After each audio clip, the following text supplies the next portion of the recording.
ଆଜି ଗୋଟେ ବଢିଆ ଗପ କହୁଛି। ଗପର ନାଁ ହଉଛି କଲୁରୀ ବେଣ୍ଟ କଥା। ଏଥର ମନ ଦେଇ ଶୁଣ। ଗୋଟିଏ ଗାଁରେ ଗୋଟିଏ ବୁଢ଼ୀଟିଏ ରହୁଥାଏ। ବୁଢ଼ୀ ମୂଲ ମଜୁରୀ କରି ଚଳେ। କାହା ଘରେ ବାସନ ମାଜେ ତ କାହା ଘରେ ଧାନ ପାଛୁଡ଼େ। ଏମିତି ସୁଖେ ଦୁଃଖେ ତା ଦିନ ଯାଏ।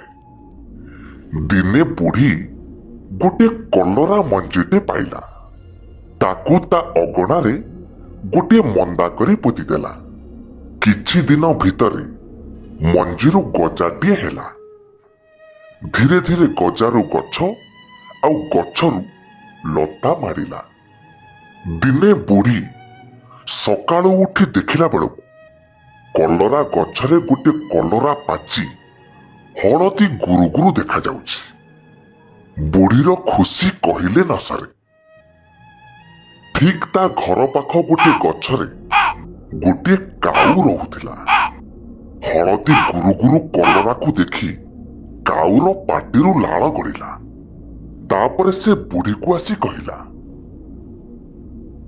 ଏ ବୁଢ଼ୀ ମାଉସୀ, ମତେ କଲରାଟେ ଦଉନୁ, ମୁଁ ଖାଆନ୍ତି। ବୁଢ଼ୀ ଏତେ କଷ୍ଟରେ କଲରା ଫଳେଇଛି, ସିଏ କାହିଁକି କାଉକୁ ଦବ? ତେଣୁ ସେ ଗୋଟେ ବୁଦ୍ଧି ପାଞ୍ଚିଲା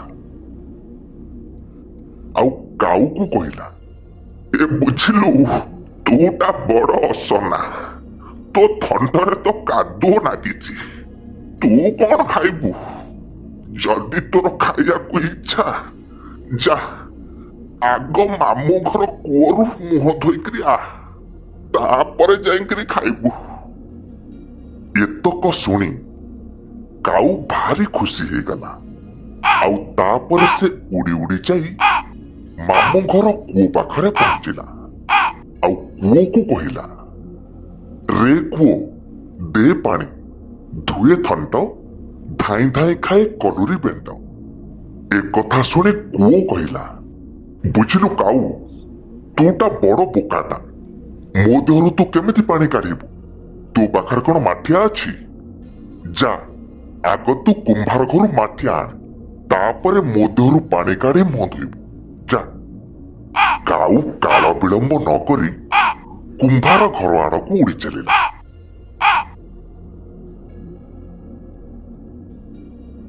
କୁମ୍ଭାର ଆଗରେ ବସି ପଡି କାଉ କହିଲା, ରେ କୁମ୍ଭାର, ଦେ ମାଠିଆ, କାଢେ ପାଣି, ଧୁଏ ଥଣ୍ଟ, ଧାଇଁ ଧାଇଁ ଖାଏ କଲୁରୀ ବେଣ୍ଟ।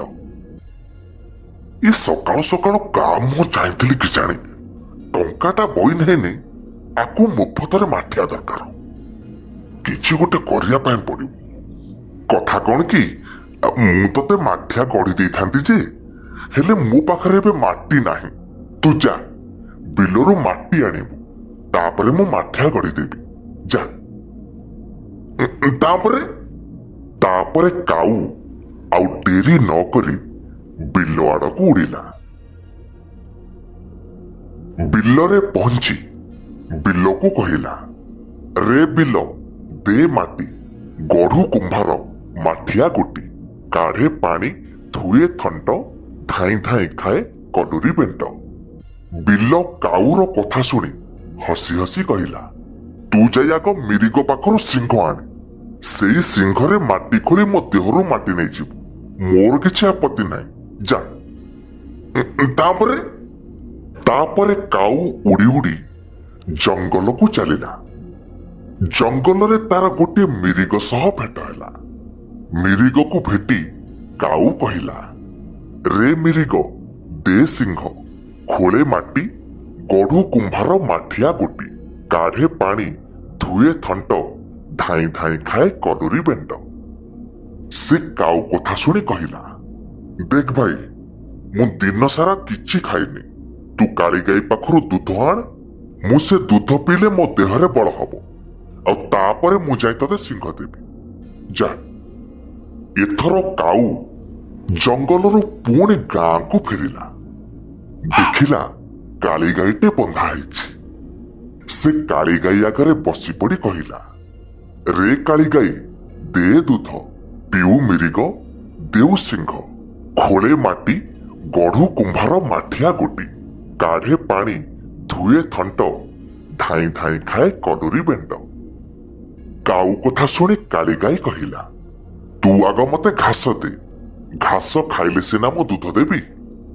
ବିଚରା କାଉ ପୁଣି ହରଡ଼ଘଣାରେ ପଡ଼ିଲା। ଗାଁରୁ ଉଡ଼ି ଉଡ଼ି ବିଲକୁ ଗଲା।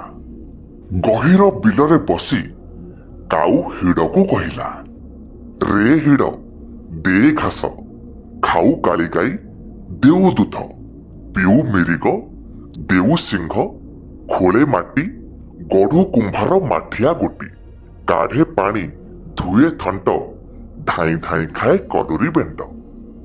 କାଉ କଥା ଶୁଣି ହିଡ଼ କହିଲା, ଦେଖ କାଉ ଭାଇନା, ତମେ ଭାରି ଚତୁର, କିନ୍ତୁ ଟିକେ ସାଧାରଣ ଜ୍ଞାନର ଅଭାବ ଅଛି। ଆଗ ଯାଇ କମ୍ଭାର ଶାଳରୁ ଦା ନେଇକିରି ଆସ, ତାପରେ ଘାସ କାଟି ନିଅ। ହିଡ଼ର କଥା ଶୁଣି କାଉ ପୁଣି ନିରାଶ ହେଲା। ଏଥର ପୁଣି ଉଡ଼ି ଉଡ଼ି କମ୍ଭାର ଶାଳ ଆଡ଼କୁ ଚାଲିଲା। ସକାଳରୁ ଆସି ସଞ୍ଜ ହେଲାଣି, ହେଲେ କାଉ ପେଟରେ ଦାନା ଗଣ୍ଡାକ ପଡ଼ିନଥାଏ। ତାପରେ ସେ ଆସି କମ୍ଭାର ଶାଳରେ ପହଞ୍ଚିଲା। ଗୋଟିଏ ଦୀର୍ଘ ନିଶ୍ୱାସ ମାରି ପୁଣି ତା କଥା ଆରମ୍ଭ କଲା, ରେ କମ୍ଭାର, ଦେ ଦା, କାଟେ ଘାସ, ଖାଉ କାଳିଗାଈ ଦେଉ ଦୁଧ, ପିଉ ମିରିଗ ଦେଉ ସିଂହ, ଖୋଳେ ମାଟି ଗଢୁ କୁମ୍ଭାର ମାଠିଆ ଗୋଟି, କାଢେ ପାଣି ଧୁଏ ଥଣ୍ଟ, ଧାଇଁ ଧାଇଁ ଖାଏ କଲୁରୀ ବେଣ୍ଡ। ବୁଢା କମ୍ଭାର ବୁଢୀର ସାଙ୍ଗ। ସିଏ ଜାଣିପାରିଲା ଯେ କାଉ ବୁଢୀର କଲରା ଖାଇବାକୁ ମନ କରିଛି। ବୁଢୀ ଯଦି ଜାଣେ ଯେ ସିଏ କାଉକୁ ସାହାଯ୍ୟ କରିଛି, ତାହେଲେ ବୁଢୀ ଆଉ ଦାଣ୍ଡରେ ବାଟ ଚଲେଇ ଦବ ନା। ଆଉ ସେଇଥିପାଇଁ ସେ ମନେ ମନେ ଗୋଟେ କୌଶଳ ପାଞ୍ଚିଲା। କାଉକୁ ପଚାରିଲା, ତୁ ଦା ନବୁ କୋଉଥିରେ? ସେତେବେଳକୁ କାଉ ଭାରି ବ୍ୟସ୍ତ ହୋଇପଡ଼ିଲାଣି। ସବୁ କାମ ସାରି କଲୁରୀ ବେଣ୍ଡ ପାଖରେ ପହଞ୍ଚିଲା ବେଳୁ ସଞ୍ଜ ବୁଡ଼ି ରାତି ହେଇଯିବ। ତେଣୁ ସେ ତରତର ହେଇ କହିଲା, ମୋ ଥଣ୍ଟ ଉପରେ ଥୋଇଦେ, ମୁଁ ଦା ନେଇ ଚାଲିଯିବି। କମାର ଦା ଖଣ୍ଡକୁ ଭଲ କି ନିଆଁରେ ବଜେଇ ଦେଲା। ଲାଲ ଟହ ଟହ ଦାକୁ କାଉ ଥଣ୍ଟରେ ଟିକିଏ ଲଗେଇ ଦେଇଛି। ଆଉ କିଏ ସମ୍ଭାଳେ? କାଉ ବୋଉଲ ବାପଲ ହୋଇ ସେ ଦାଣ୍ଡରେ ଗଡ଼ିଗଲା।